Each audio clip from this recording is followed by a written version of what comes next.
get you. Not another peep. Time to go to sleep. Cue title scene.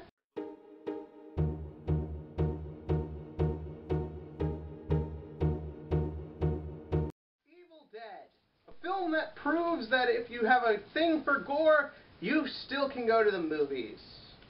Before I get started, I just want to point out that I am not big into horror movies.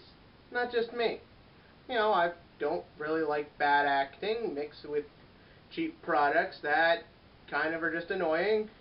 And I mention bad acting because that's what this film had. Why? It's a horror movie. You're not supposed to care about the characters. Sure, you're supposed to like Ash from the original Evil Dead films, but that's about it. As for this movie, well, it's alright. Again, the thing is for me, I judge horror movies by how yellow my underwear is when I get out. And here, a couple drops, maybe a little area or two, but I think that was from beforehand. The thing is, this film isn't a particularly scary movie. I mean, there's scary scenes, there's some really scary, twisted stuff in this film, but a lot of it's just blood and gory. Now, I've never seen the other Evil Dead films, so I can't really speak to this. But the thing is that, to me, I went into this film thinking I was going to be scared off my pants, pee on my pants, some other stuff with my pants. Just wasn't there.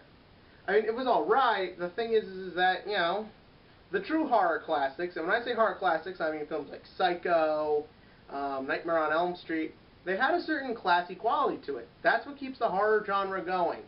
It's really more about nostalgia. You want to get scared just like you'd get scared when you were a kid or scared when you see your favorite horror films, which for me is just like The Sixth Sense.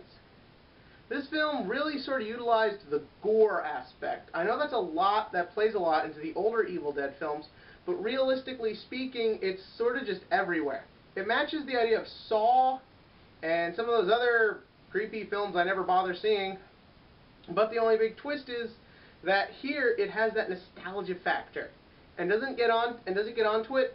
Well, let's just say there was a 45-year-old man sitting next to me. There was one scene he screamed like a 4-year-old girl. Not saying who he is. Other than that, the film, there's not just much to say about it. It's a classic nostalgia movie mixed in with what goes into horror movies these days. A nice blend. The book is really the scariest part for me. The zombie, what I did like was that this film didn't rely too heavily on CGI. As we've sort of seen, I think people are starting to get to the point where they're really tired of just CGI everywhere, everywhere, everywhere. So I feel like it's just getting to the point where we're ready for good practical effects, and I'm glad this is the horror film that really utilized that. I think there's 1 or 2 scenes of CGI throughout the film, but the zombie girl, she for me steals the show. I feel like she steals the show for everyone, partially because the main chick, I think half the time was on her time of the month. Also, there was some really weird audio problems. She kept trust me on this one. Other than that, the other characters are kind of useless. The guy who opens up the book is a complete moron. No idea why he opened up the book. I can only assume it's because he had nothing else to do. It's the woods. There's no TV.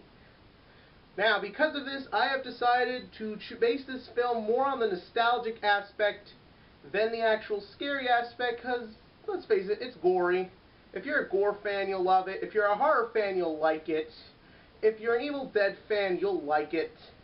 So I'm going to give it a solid 7 out of 10. Because it was really scary. It was very nostalgic for a lot of the people in the audience. I'm just saying, if you're not a fan of the older films, realistically this film's not going to do it for you.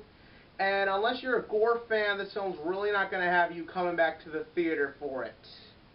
So that's all there is to it. And remember,